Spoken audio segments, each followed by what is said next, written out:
locally with solar, both solar thermal and PV. And you can also, the movie starts at 6:30, so you can either come early and check things out or stay a little bit after. The movie's only about an hour. It's a great movie, though, about empowerment of women in third world countries, learning about solar technicians and bringing solar power to rural communities. So it's a great movie and interactive research. And of course, next week, I said that, right? Starts at 6:30, the interactive starts at 5:30. What day is that? And that is Thursday. This Thursday at Bud Warner in Library Hall. Next Thursday is our first Secret Supper Club. This is our fundraising event. A week. A week from Thursday. So next Thursday, December 6th, is Secret Supper Club.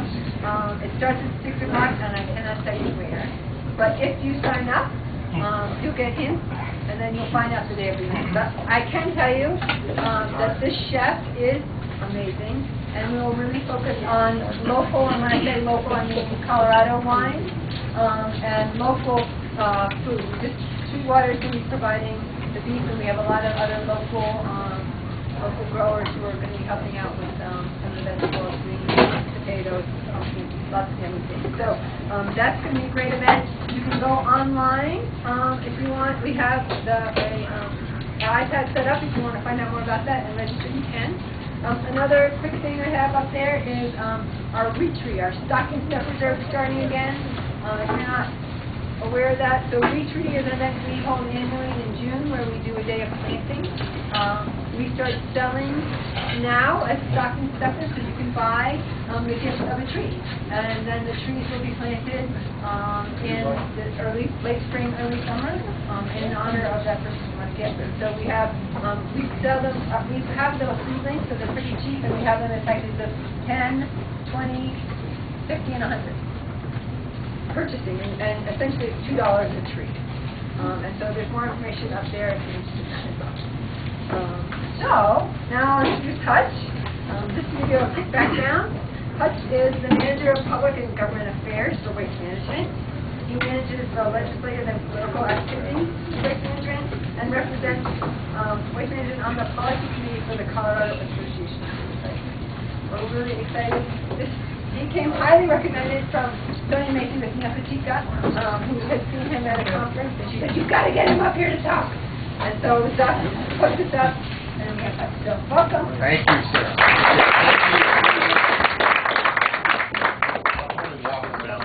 A little bit here. So once again, I go by Hutch, Scott Hutchings. I actually I grew up in Rifle, just down the road. Went to Rifle High School. Have very fond memories of coming to Steamboat, playing high school baseball up here, and most of the time, instead of warming up before the game, we were shoveling out the field with the Steamboat high school students. So it's good to be back on the Western Slope. I'm glad to be back. I do manage the public affairs for the Four Corners, so all 4 states, Arizona, Colorado, New Mexico, and Utah. That's all their public policy from city council to the state legislature. What I'm going to talk to you guys about tonight, and something we talk about a lot as a company, is what we call kind of the future of waste. What we're looking when we talk about conversion and recycling. But I do want to lay out a little bit about the company and kind of a lot of stuff that people in this room probably already know a lot about. So next slide. So this is Waste Management. We are the largest waste hauler, and we are the largest recycler in the country. We have just over about 20 million customers. 43,000 employees. We run one of the largest fleets of vehicles in the country. We have 273 landfills, 91 recycling facilities, 31 of those are single stream, 8 e-waste facilities. And I'm going to talk a little bit more about the energy later, but we're the big guys, you know. So there you have it, the big green trucks you see all over the place. We operate in almost all 50 states. We're in Canada, and we're also starting now in China as well. Next slide. Good luck. Yeah. So, about 5 or 6 years ago, our CEO, Dave Steiner, really decided to make a shift in the way we focused on what we were doing as a company, and this was it made quite a bit of waves throughout the waste industry. What he said is, we've got to not focus so much anymore on the landfill business. What we have to do is we have to become an energy company. We have to focus on the materials that we're taking in them as we take them in, how to manage them better. One of the key items there, of course, for us, being a publicly traded company, is those solutions have to be both environmentally and economically sustainable. We are striving to minimize both our customers' impact and our impact on the environment. This was a big shift. Obviously, we have a lot of landfills. To say that you don't want to operate more landfills is a big deal. I'll probably mention it 5 or 6 more times. The big thing we're pushing now is to minimize that environmental impact while extracting the highest value from every piece of material that we're now taking in. So it is that shift from being the undertaker, burying things in a hole, to being a manager of resources. Cool. Next slide, please. Bravo. This slide is a couple years old now. This is, I believe, 2010 waste. Right here in the U.S., 249 million tons of MSW, which is municipal solid waste. If there's anything here on the slide, stop me, and I'll explain it more. 85 million tons we recycle or composted. We still have 164 million tons that we're disposed of. So there's a lot of growth there to manage the materials.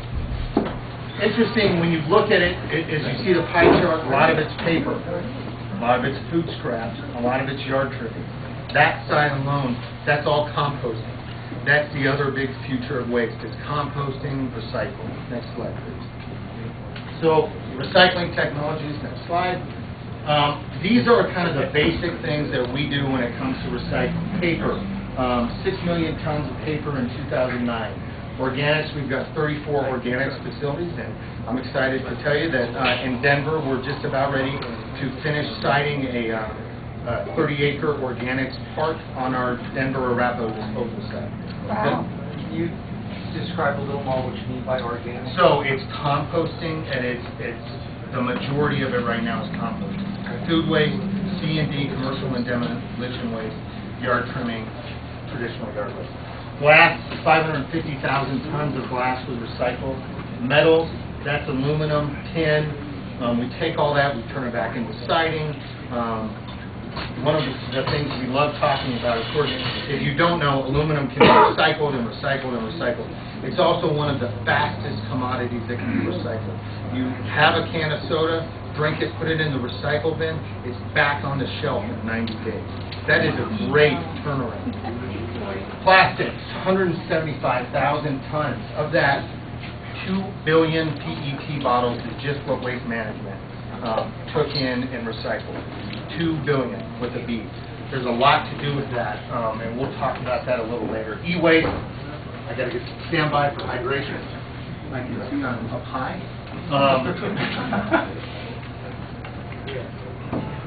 E-waste is the fastest growing waste stream in the country. The story that we use, all of us probably have 8 to 10 e-waste items in our house.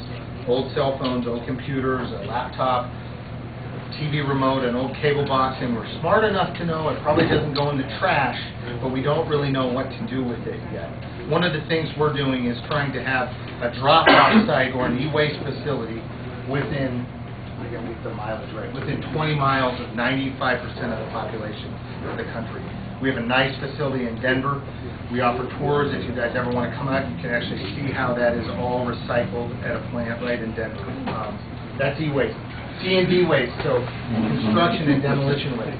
This is great stuff that we can compost, right? That's virgin wood. The metal can all be recycled.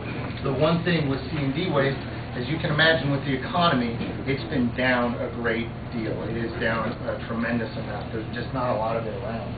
And then the coal combustion residues. This is the ash, the coal ash that we use to solidify things in hazardous waste landfill, where we take that coal ash, solidify it. It's better than putting it out in another place. So we consider that recycling. We have a goal in 2020 to get to 20 million tons of recycled materials. In 2010, we met that goal, and we are on target to be there in 2020. That's a lot of material. Single stream recycling. Probably everybody here is really familiar with this. This is the big one. I would say the most important piece of single stream recycling is its ease.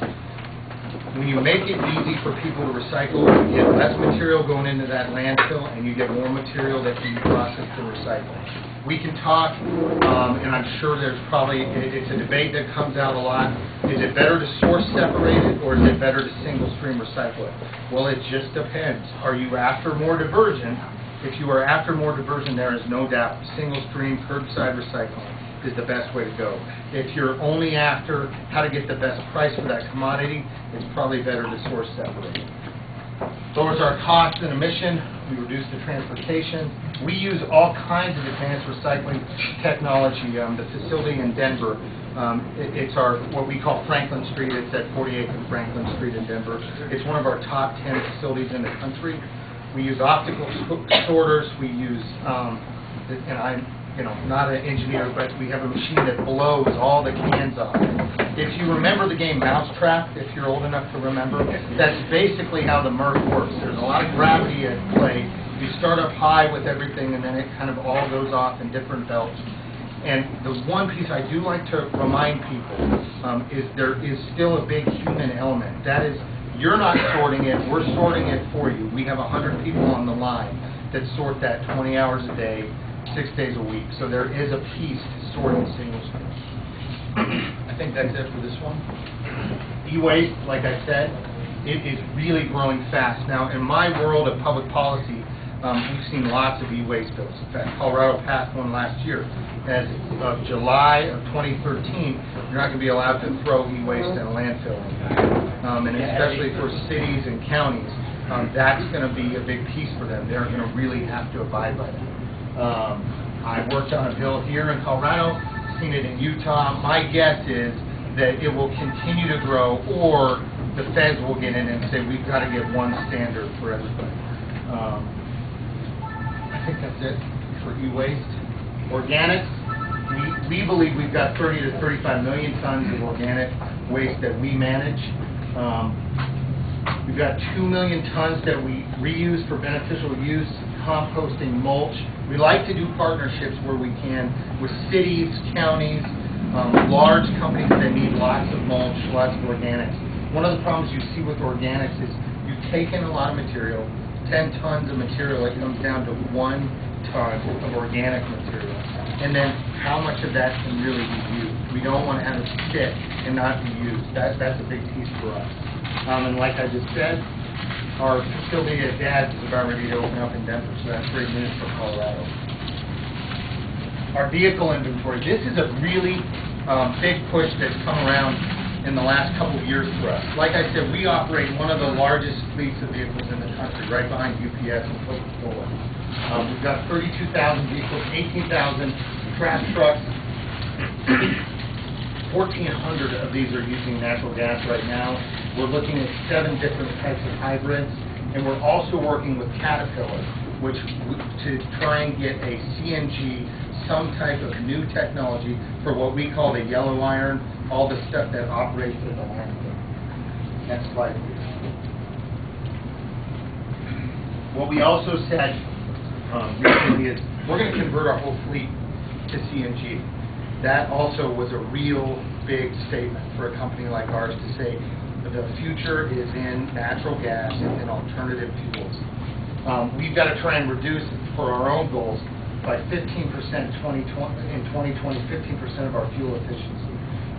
We're basically trying to convert 500 trucks a year into CNG trucks. The other piece that is really exciting is we do public fueling stations. So what we try and do, it is more efficient for us to fuel those trucks on what's called slow fills, where it's filled overnight, and then on the front end we have something like this, a gas station, where someone with a CNG car can do a fast fill. So we're trying to do that. One of the interesting parts, right, in my area, these 4 corner states, is, as we all know, we have lots of natural gas, lots of drilling going on here, but we don't have a lot of CNG infrastructure, especially public infrastructure. If you look at the Western Slope, Grand Junction has a station, Rifle just opened a station, and then you have large gaps where there's no CNG. All right, next slide, please. Renewable energy. This is the one that usually throws people off a little bit. We are actually one of the largest renewable energy companies in the country. We produce enough renewable energy to power 1.1 million homes. That's more than the whole solar array. Here in Colorado, off one of our landfills in Denver, we power 6,000 homes for Excel right off the landfill gas. All we're doing is taking that methane, hitting it into an engine, it converts it right to electricity. Obviously, with the landfill, you're usually at a location near a power line so you can get it right on the grid. It's very effective. And then, of course, the old stuff is the 17 waste-to-energy plants we operate, mostly on the East Coast. So conversion technology partners. This is the real future of the waste. As I joke with people, we're not at, if you remember Back to the Future, we're not at the flux capacitor yet, but we're getting close. A lot of this is, once again, these are people we partner with, so it's not just waste management, these are companies we're investing in. So I'm going to go through, we're looking at about 14 of them, but I'm going to go through about 5 of the really big ones. So next slide, please. This is my favorite. It's probably our favorite to talk about. This is Linde. It's a German company that worked with us in California at our Altamont landfill. It's a massive landfill in Southern California. They figured out a way to convert the methane, so convert your landfill gas into an ultra-low carbon liquefied natural gas. That's 75% lower emissions than diesel. We can fuel 900 of our trash trucks every day off the landfill. Talk about a closed-loop solution. We are powering our trash trucks off the landfill. It's a very cool thing. Unfortunately for us out west, we're very arid. We don't have enough methane out here to probably ever get anything like this. But where the population centers are, you have humidity, you can look at this type of technology. Next slide, please. Harvest power. This is a anaerobic digester. If you don't know what an anaerobic digester is, that's it creates compost, but it's an enclosed, capsulized digester. This technology creates clean biogas as well as a very nutrient-rich compost because, of course, it cooks hotter when it's covered up in an anaerobic. They can both create power in the process as well as natural gas afterwards, and then they have a very high-end compost. This is Harvest Power. Once again, this is future. They've got something going on in Canada, but 4 or 6 years down the road, you'll really see some stuff happening with them. Next slide. Enerchem. Enerchem is a gasification technology. This is where the feedstock includes everything from MSW, regular municipal solid waste, C&D waste, wood, biomass, and we can convert that into an ethanol fuel right there on site. We've got one that just opened in Canada. We've got another one that's ready to go in Mississippi. That one in Canada can produce 10 million gallons of ethanol a year. That's a lot of fuel that then we don't have to rely on other countries to get. Next slide, please. Agilex. Agilex takes the hardest plastics to recycle, your 3 through 7s, your dirty 3 through 7s, and it basically reverse refines them so that we have a fuel right on site there. This is pretty interesting in the sense we just partnered with the city of Philadelphia to do this. One of the reasons why is because in large population centers where you have large MRFs, the material recovery plant, where you're taking in all the recycling, we can put one of these facilities, because they're rather small, on that same place where we're recycling. So there's no transportation costs. As you can imagine, when you're recycling anything, every time you touch it, you're increasing the cost. So we're always looking to how can we scale this closest to either here, the source, or to our material recovery facilities. Does the synthetic crude oil have to be refined at a step before you can use it? I don't know. I will find out. I really don't know. Yes, sir. Do you have an estimate or some sort of figures about how much energy is consumed to create the plant and the equipment Versus, as opposed to what comes out of it? Does it cost more to go in? to go in, Get out? I have to find out. I will find out for you. That's a great question. I would assume the guys in the organics You group would hope. had thought that through. Because I think that the men smarter than I have Not always the case. Right. Next slide. So, to sum up, we're investing in clean energy. We're investing in all these new technologies. A lot of this stuff is in the pilot phase. We're hoping it's going to hit in the next 3 to 6 years. This industry evolves very quickly. Some of the stuff that we thought was going to happen is gone. It just didn't work out. There's no single solution, and we do believe that. We hope that maybe an Agilix works in Philadelphia, but we can do a harvest power here on the Western Slope. I mean, that's why we're investing in so many. We want to figure out how to manage that material better. Next slide, and then I'll talk a little bit about where we're going from here. One of the things we have to do is really, talk about these technologies and work with regulators. We're looking at doing one of these technologies in the Denver area, and it's very fascinating when I go to meet with the city planning, the city staff, and they say, well, is it a refinery or is it not a refinery? Well, it's not really a refinery. Well, is it a recycling facility or is it a solid waste site? Well, so we're doing a lot of work right now with the policy holders to kind of figure out what we do here as we move in to this next phase of kind of waste conversion. What else?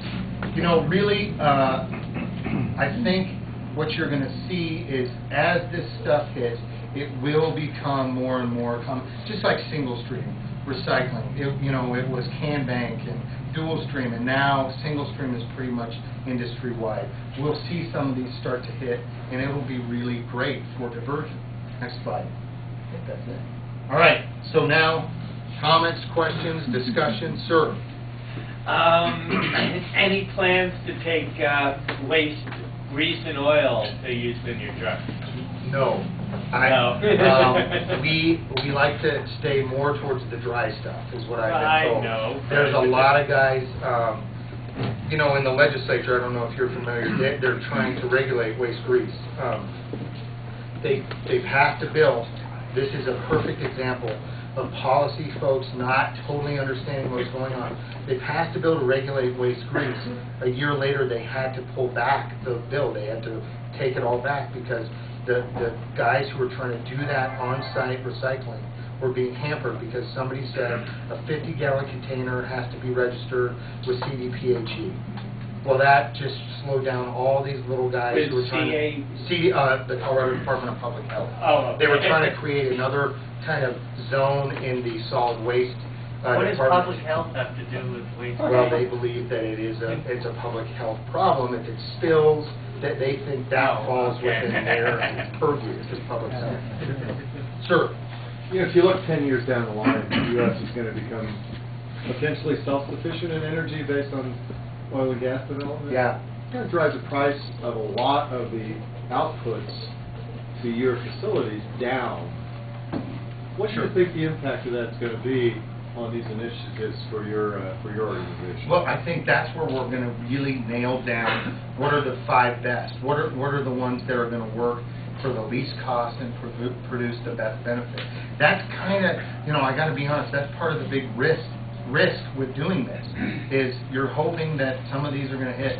If a lot of them don't hit, I don't know, maybe we're not in business. I just don't know what to tell you, but that's why we've spread it so far, is to look at these and say, okay, this is where we think it's going to go. And obviously we have an advantage. You've got to have a lot of material to start to work on these. We have that material. We're willing to work with these guys to figure it out.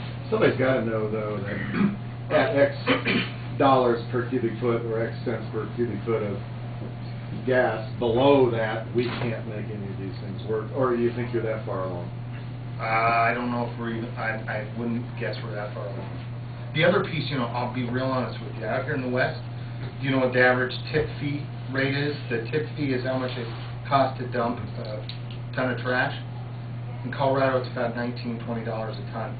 California, it's $168, $180 a ton. Where is Lindy? Where is all that technology? It's there. So as those rates go up, and they will eventually go up, it will take a lot longer out west here because we got a lot of places to put stuff. But that is where you start to see this stuff really work. Ma'am.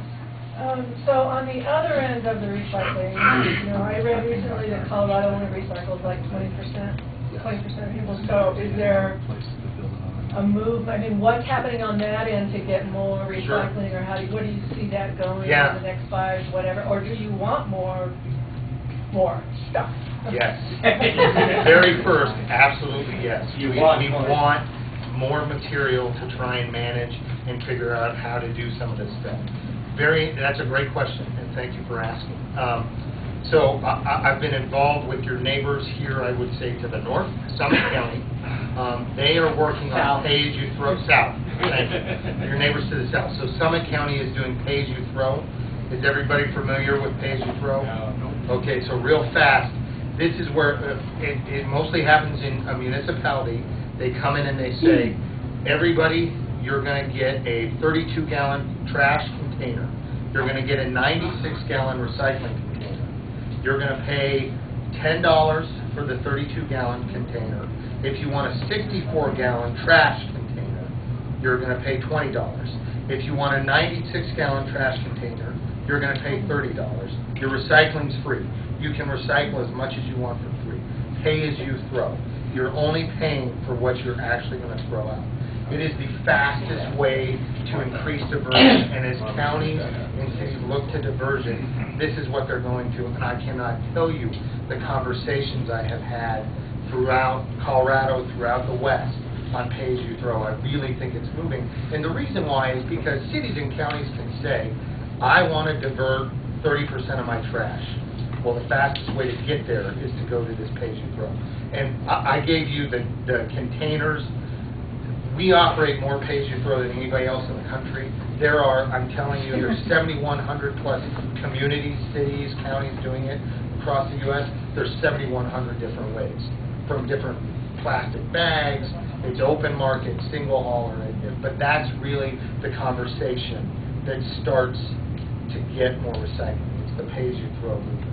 And in places, even in far west, out west, getting people to single stream. In far west, Woodland Park is one of our cities right above Colorado Springs. We just started doing single stream up there. It's trying to get that single stream, because once again, the easier you make it for folks to recycle, the more recyclables. What exactly is single stream? Single stream is you throw everything in one container. All the recycling stuff. Okay. Books to, you got it. What about legislation like with other states? Yeah, we saw in 2009 now, 2009 session, a look at a statewide diversion goal, but that will not go very far here because we are the West. We like our home rule. And so to go and say a statewide diversion goal, and let me tell you, one of the most powerful entities under that gold dome here is the Colorado Municipal League. And so they said, oh no, I don't think we're going to go for that. So if we can work on, there was negotiations of a metro area diversion goal, maybe a western slope. The conversation is there, but I don't think legislation, I don't think it's going to happen. Yeah. So it's kind of piggybacking on her question, but just taking it a little bit, twisting a little bit, is do you do any kind of education about how people can reduce the trash that they produce in the first place? Yes. We go into schools mostly. We find that the best time to really get folks is 3rd grade and 5th grade. You get those kids engaged, they go and they beat up their parents and they really get involved. We have an education center actually in Denver. We put about 20,000 people through that center, and it teaches them everything from single stream. It's next to the e-waste facility, so we kind of walk them through. But we really focus on school kids, and then groups like this, homeowners association. I focus on trying to get elected officials out there so they can kind of understand the concept and see how it works. So yeah, we put quite a bit of resources into that. That's just here in Colorado. We have the similar thing in Utah and in Arizona. Sir. What about styrofoam? Styrofoam, man, look at the time. Well, sorry. Mostly when I throw away. Styrofoam is a mess. And you can imagine why. When we take recyclables, we trade them on a commodity market. And it's just like hay. It's in a 1-ton bale. think about how much styrofoam it takes to get 1 ton of styrofoam. We don't actually deal in styrofoam. You mostly find that with FedEx and specialized shipping folks. If we find it, we will try and get enough to bundle, and then we'll just sell it to the styrofoam recyclers. It's the same way with single-use plastic bags, your grocery bags. We don't handle that. That's why you take them back to the grocery store. I'm really intrigued with this pay as you throw. Pay as you throw. What is it that's unique about Summit County and the structure, the way they handle their waste, as compared to someplace like, say, Routt County, that allows that or stimulates that to go forward? It's the first time I've heard of it. I don't know, maybe I'm ignorant. I realize. Well, we've been talking about, and you would not have heard about it. It's been a kind of group with the county meeting on it. I'll just be completely honest with you. They have a landfill that is getting towards its end of life.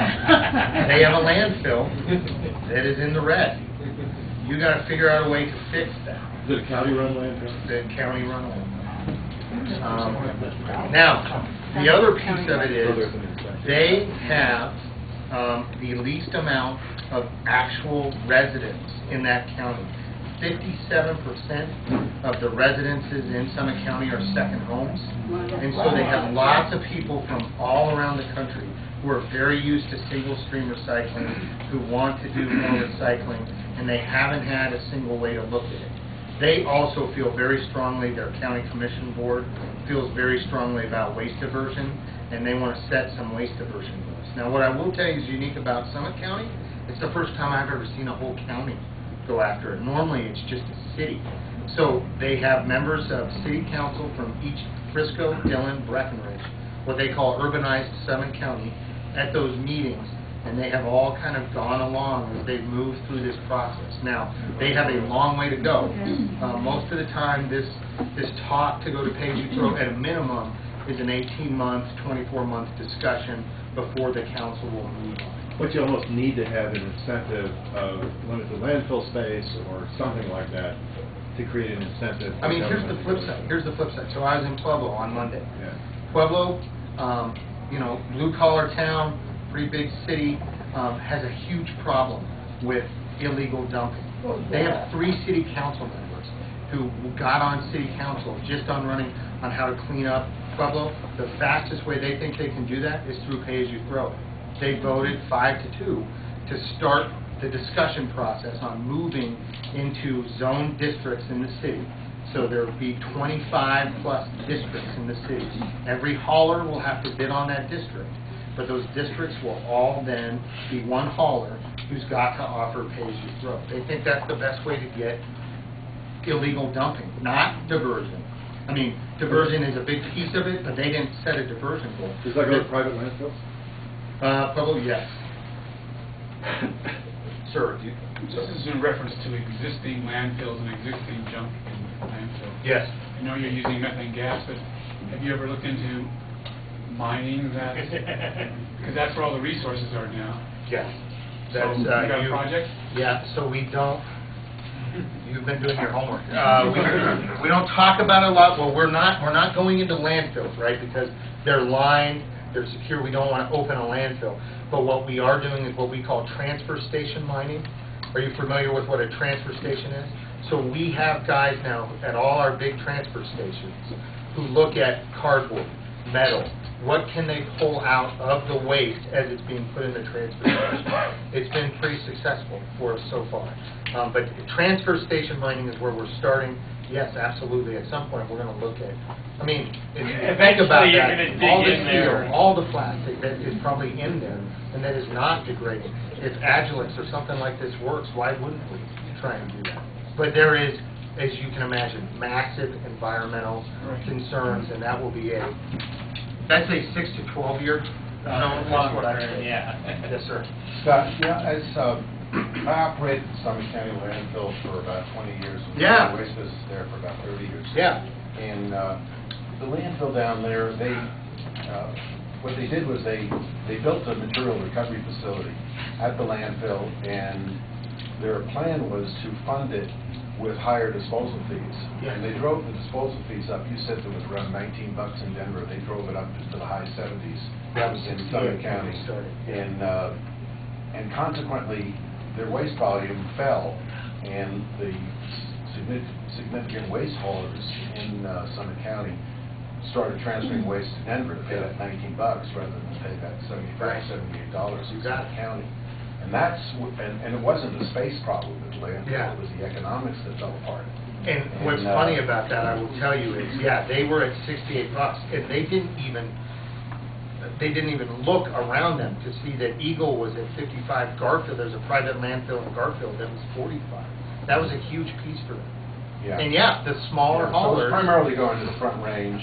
Yeah. And then the economics of recycling, you know, what's the difference between Summit County and Steamboat, or what's the difference between Steamboat and Denver, is that when you start looking at recycling, you have that other element. There are collection trucks on the Front Range go directly to the recycling center, for the most part, occasionally through a transfer station, but for the most part to the recycling center. Whereas here or in Summit County, they have to go to some other facility that'll like we do over here at Waste Management, and get that material baled and then transported. And the cost of transportation is often, like here, it runs around $35 a ton. It's here, it's more than the cost of disposal. And then when you've got that material into Denver and run it through a single stream facility, not only do you lose some percentage between 10, 20, 30% goes out into the waste because it's contaminated and it can't be recycled, but you've also paid that $35 a ton to move that basically trash from Steamboat Springs to Denver, and then it goes to a different landfill. So you can see that what you can do on the Front Range and what you can do on an urban area, if you have to look at that, and then you have to say, well, what can you do in Steamboat Springs? And sometimes those things are a little different. And that's a whole big discussion, right? And that's why we're so excited about something like an hazardous, right? If you can take that dirty residue from the MRF and refine it right there on site and turn it into fuel, that would be It becomes a question of scale, though, because the disposal How sites much and the tonnage waste do you have to do generated on the here? Front Range runs to Sure. millions and millions of tons. But say here in Route County, you're talking about the biggest site in Northwest Colorado is only maybe 50,000 tons a year. It's a big difference. Yes, ma'am.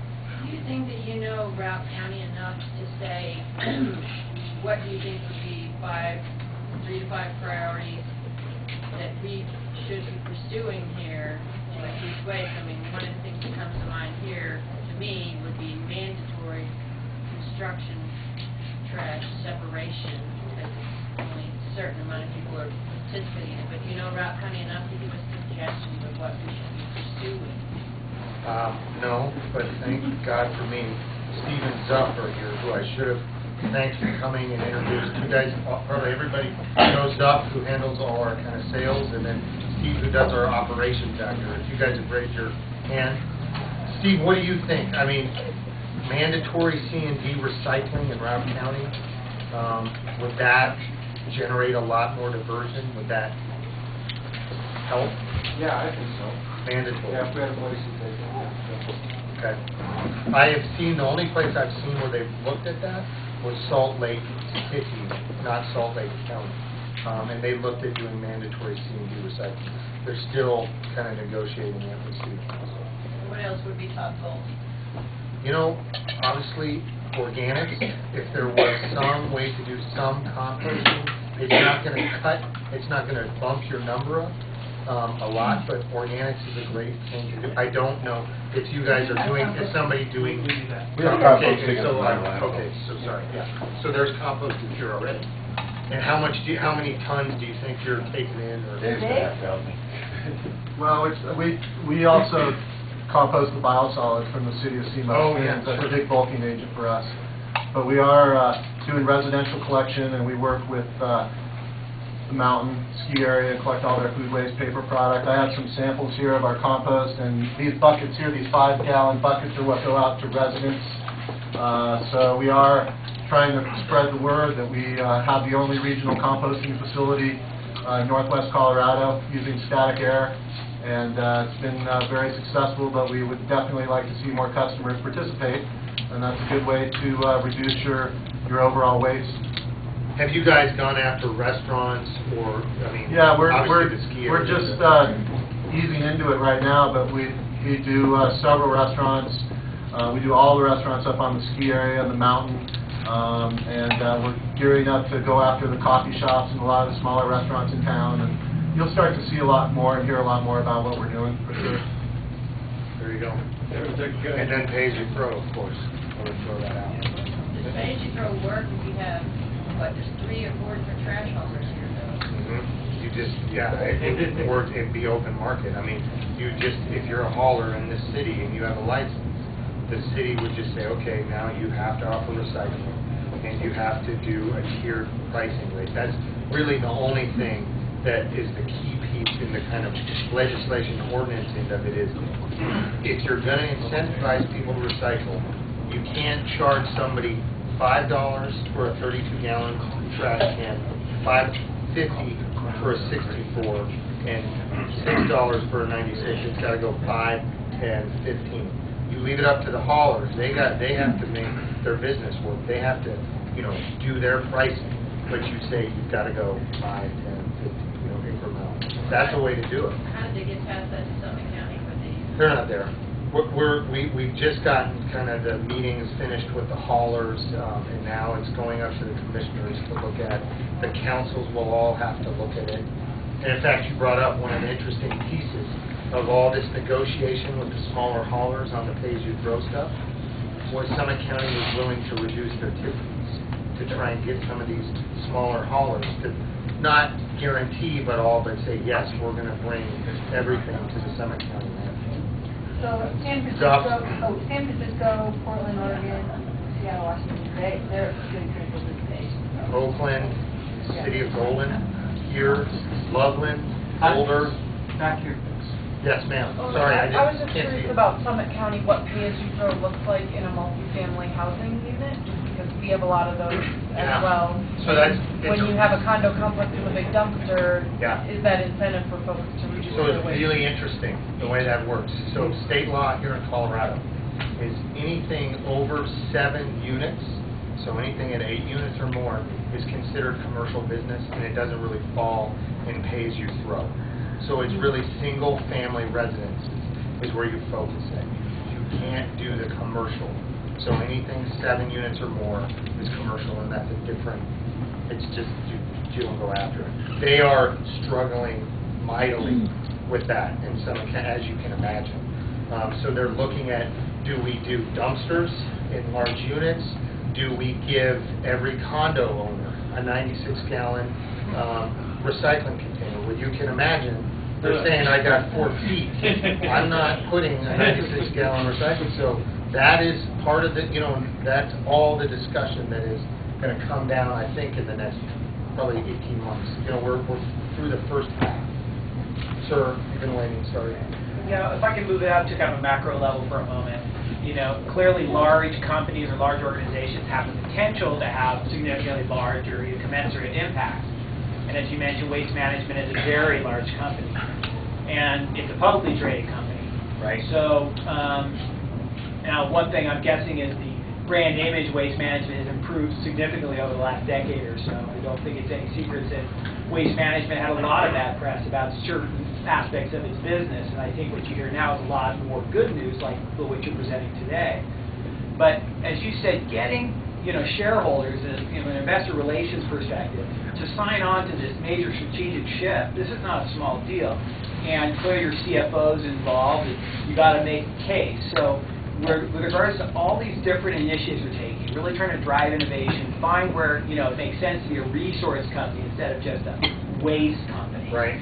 How did you sell it? Did you reinvest profits? Did you say certain initiatives have to pay for themselves and clear a hurdle rate within 24 months? How did you do it? Yes. Yeah, they've got it. I mean, that was the key, right? They've got to be environmentally stable as well as economically stable. So we pushed that, and the investors were willing to take this risk, because what we saw is there was a report by Siemens done in about 2008, that said corporations, big companies, small companies, people are interested in sustainability and they don't want greenwashing anymore. They want to know that stuff is being recycled, that it's being diverted, and we said, fine, we're going to figure out a way to be the leader in that. And how do we do that? We go to these conversion technologies. We have taken hit after hit for it because, as you can imagine, we are not the cheapest. We are not going to be the cheapest waste hauler. But what you get is you get a guarantee that if we take that material, it's being recycled. But we have lost customers that way. We've also gained big customers because they saw what we're doing and they said, these guys are for real. So that's the risk that we've been taking. And the other piece of it is, if we don't do it, what becomes of us? Do we become the Walmart trash company? You know, who's going to buy us? Who's going to? I mean, that's the other piece of it. To keep our edge, we think we've got to go this route. Good. Yes, ma'am. On the pay-as-you-throw thing, I don't really understand what you're saying.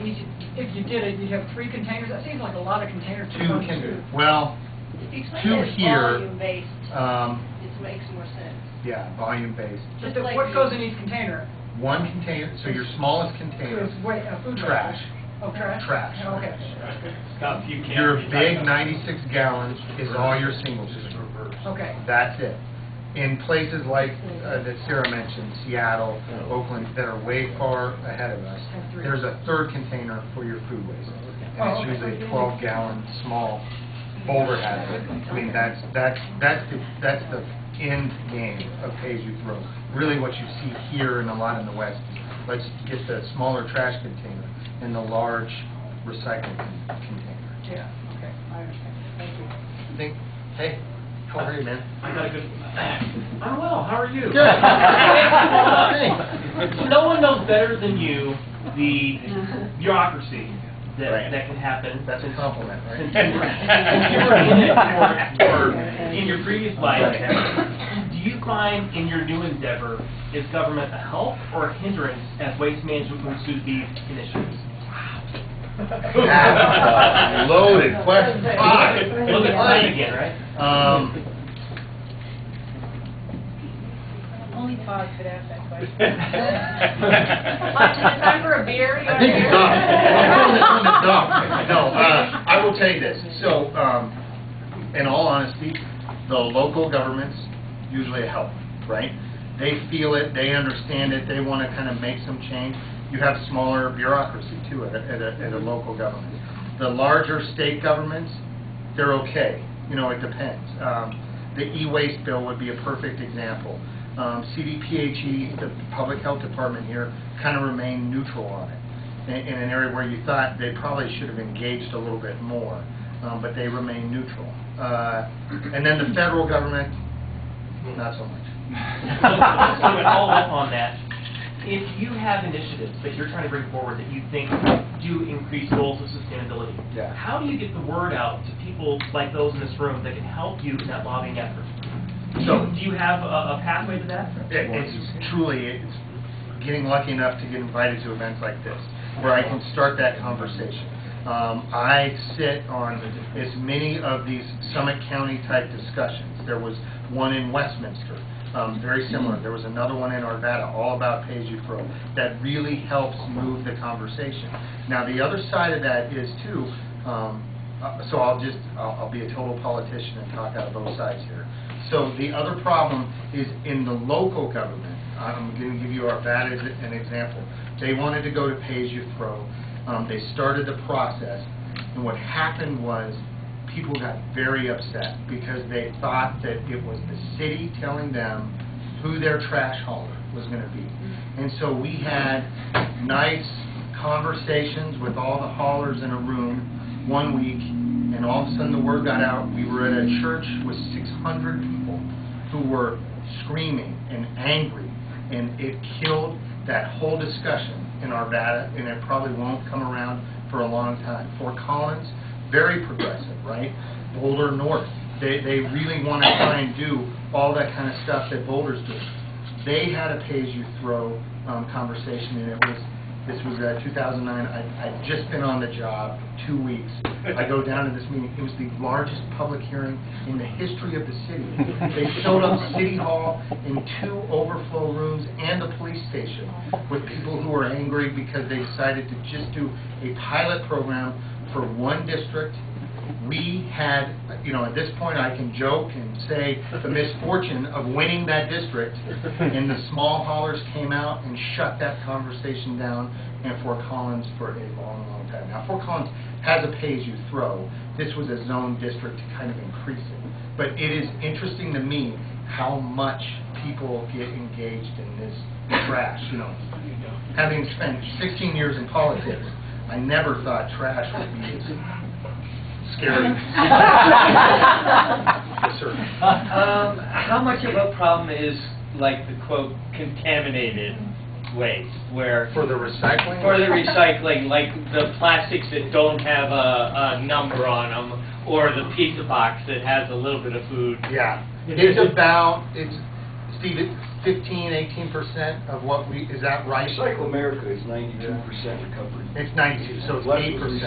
8%, that's 8%. It's a problem, but that's what all the technology in those MRFs is there for, to sort it better, make sure that there's a better way to get it out. What are the plastics that don't have numbers on them? They're just not labeled, but... Right.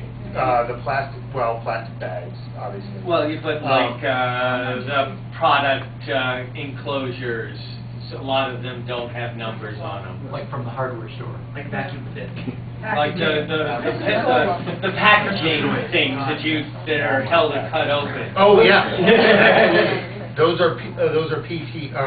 In fact, we did a thing. We have a group called Upstream that works with big companies on just how to recycle that stuff, reduce that. Well, again, or put a number on it. Yeah, you're right, exactly. I believe it's a 1, that one. But that's, what we call that is an industrial plastic. But is that recyclable then? Yeah. Can I throw it in my recycling? No, right So now. I have to throw it in the trash? Yeah. Okay, well, yeah. If it's got the number on it, that's your safest bet. safe. That's your safest bet. What about batteries? When's that going to switch? It's your fault. Well, we have a product called Lamp Tracker or Recycle from Home. It's a little box that we sell. You can put the batteries in that box, and then you just fill it up. It takes about a year to fill it up full of batteries, and then you can mail it off and we'll recycle it. I don't know about drop sites. I will have to find out. We were doing alkali batteries last I knew, but then this afternoon I found out from Tyler that we probably aren't doing that. So that's one of the problems of being in a big company is sometimes I don't get the word as fast. So I'll find out and get it to Sarah. City Hall has a battery recycling thing, but I don't know what happens to them. Yeah, Tyler most of said them no are longer. rechargeable. Yeah. What else? Everybody's lubricated now. Come on. Good stuff. One more question? Tyler. Just curious, the pay-as-you-throw is really just intended to encourage the recycling by biasing capacity and cost. Wondering if you ever used your collection schedule to do the same. Right now, here you pick up the trash twice as often as the recyclables. That is happening. It just happened in Portland. So Portland has decided you will no longer, the whole city said you will only get trash pickup every other week, and you'll get compost and recycle every week. Eugene's been doing that for 20 years. Oh, they have? Okay. So, I mean, when I hear that, I say, well, it works. It works. You got to have elected officials and people who are willing to lead and take the hit, and sometimes that's the toughest part. So you don't control the schedule? I'm the political guy. I have no power, man. I got it. Sir. This is probably a trivia question, but we've been told that plastic and metal caps do not work because they fall in the conveyor belt, so you can't recycle. Or they jam the caps. The equipment. Just a cap like a tote Plastic caps, metal caps. And so, It says don't recycle. so what I'm doing is putting them in a metal can or a plastic can and closing the lid and turning them in. Is that right? That is, we have educated people in this town, because of our MRF, that if they give us the cap, and it's, well, number one, what you're doing and incorporating it into the can, that's a good idea, that's fine, metal and metal. And it's recovering it, but if you're gonna give us the lids loose, or in a bag, you're gonna put all the plastic lids in one bag, they're gonna become litter, because they're too small. Recycling is all about size and baling and getting it to the market. So they're too small. So the lid has to be attached to the container. If it's attached to the plastic bottle, has the plastic lid back on it, we accept it, we set it down. So we've been telling people it's not acceptable because we kept getting... That's what I've been doing, but... Yes, thank you. Loose. Yeah. No, the worst case amounts is... of little... Yeah. That wants to wear out. That's where we get in trouble, though. That's when we So they take people on become, those tours. because they don't jam the tell bale, them they don't become mix. litter. Yeah. But keep, as Doug said, keep plastic and plastic, metal and metal. That's when we give these tours of the MRF. That's the one thing. We have this little example Starbucks cup that someone shoved plastic and then some aluminum, and they shoved it all in there and put it in the recycle, and that's the worst thing. Right. If you keep the material together, it'll go to the right bale. But if you have a community recycling dumpster, like at a town hall, and the lids are on, Yeah. and you can't stop, the milk jug's flat, and your community Stomp them and then recycling put the dumpster lid fills back up, on. That's what I was going to say. My Yeah, understanding a lot of that is the source, and that comes back to what you were, I think this gentleman here was talking about something, contamination. Right. It's the source. This town here, people in this town ought to be proud because we see very little contamination. Wow. We see, I've worked for Waste Management for 22 years in Civil Energy, but I've been around a while, and I worked in Canada, and I worked in the West Coast, and I worked in Vail, and I worked in Winter Park and Steamboat, now I live in Steamboat. And I've never seen a place like this. This is fanatical recycling in this town. It really is, and it's thankful to the Yampa Valley Recycles and a number of folks that have been doing that. And then we've always provided recycling when it wasn't even cost effective from here. But the point is it starts at the source, always starts at the source, so then the contamination is not an issue. You know, if you have a container with a pizza box with residue on it, it's your call, you know. And to answer your question, you asked about education. I'm the sales manager for Waste Management, and I do a number, and Steve is the site manager. We together do a number of educations. We have the school buses come through our facility every year, numerous classes. And we do our MRF tour and our yard tour. And we discuss recycling from everyone from the Discovery Center all the way up to 7th, 6th, 7th, 8th grade. It gets interesting when they get to be 6th, 7th grade. The questions are different. But we are heavy on the education. And you're right, that's where you started, is with the kids. And these kids in this town, Strawberry Elementary Park, they've had I don't know how many awards at school there. And Soda Creek's caught up with them now. Very impressed with the kids and what's going on. So kudos to right now. Can I also add that that same tour that Zuck does, those same buses roll on out to the Miller landfill, and they get a tour of our facility, and they see state-of-the-art mine, landfill with solidification basin, regional composting facility, home resource building, recycling materials. So there's a variety of stuff going on in town that I think everybody should definitely be aware of. Sure, yeah. Which brings up the point, you know, with televisions and stuff like that, we have to take it to you, Miller landfill, if you want to get rid of our television. Waste Management takes them, and if they want to take the TVs, we'd prefer them to go to them, to be honest. And as of July, we do take them. Not the Miller. We do take TVs and electronics, but they are a big headache because of You the have to pay for it transportation. though, generally, don't you? Yes, Okay. and you'll have to pay for it. Yeah, we have to pay to send it down to our facility Yeah. in Denver where they I take felt it. that's okay, all right. What else? Sir? Okay. I have a follow-up on that comment, the discussion around, you know, certain kinds of packaging waste that we're not doing. But first of all, thank you for coming. I think everyone agrees this has been really helpful. So Hey, this was fun.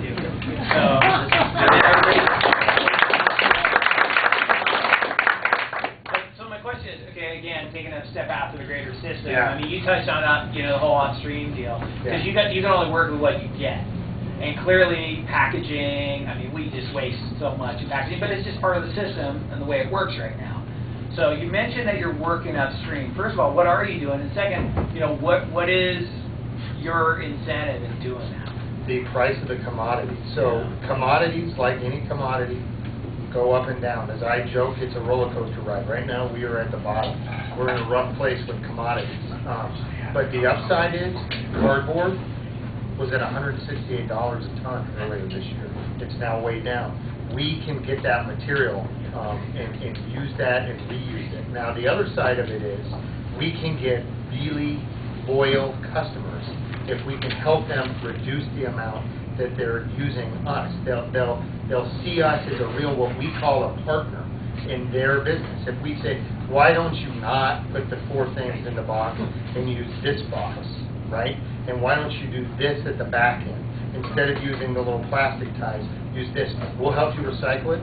We may even work a rebate with you and say, you know what, if you give us X tons of this plastic, we're going to share with you. You're going to ride the roller coaster with us. But as it's up, we will be able to share that rebate with you. That, for us, is being that valued resource for our customers. I mean, that's what it's about for us. Sir?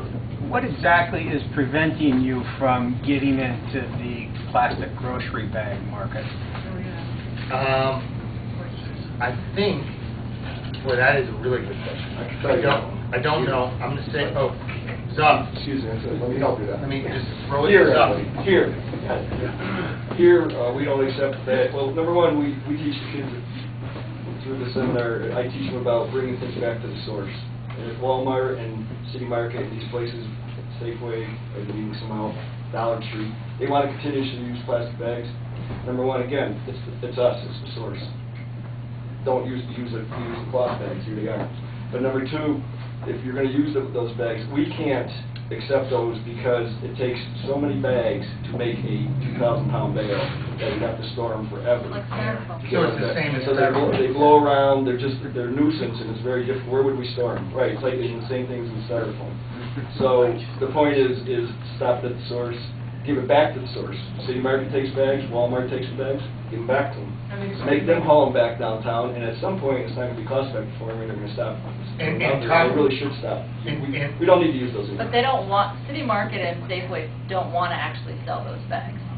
It's because we don't have a bag ordinance that they sell those bags. Right. And I was going to say, speaking of that, so speaking of the bag ordinance, that's another really hot topic. If you've seen any of it in the paper, Boulder just outlawed plastic bags right now as we speak. Fort Collins is discussing it. They are probably going the same way. Now, I've heard, rumors of even maybe a state legislative bill to ban plastic bags. I know they've done it other places. My sister lives in Aspen. Aspen just did it. So that is another very local movement, but it is really spreading. I see. I'm going to New Mexico tomorrow. Was there last week. New Mexico is looking at the same thing. Even in a state that doesn't have a lot of resources, they want to get rid of those plastic bags. Sorry, but use cotton bags then? Yeah, or you use cotton bags, you get charged for a paper bag, it's that. Once again, it's like as you throw. There could be 50 different options. Washington, D.C., when you're there, if you want a plastic bag, it's 10 cents. Otherwise, you just gather it up. Sir. I just want to comment for sending stuff back to the source. If you get junk mail with the prepaid envelope in it, take everything that they sent you, put it back in the prepaid envelope, and send it all back to them. I always put fender washers in there too. No, that's getting mean. Just send back what they sent to you. Well, thank you, Mr. Sorry, I know we want Hutch to have there, so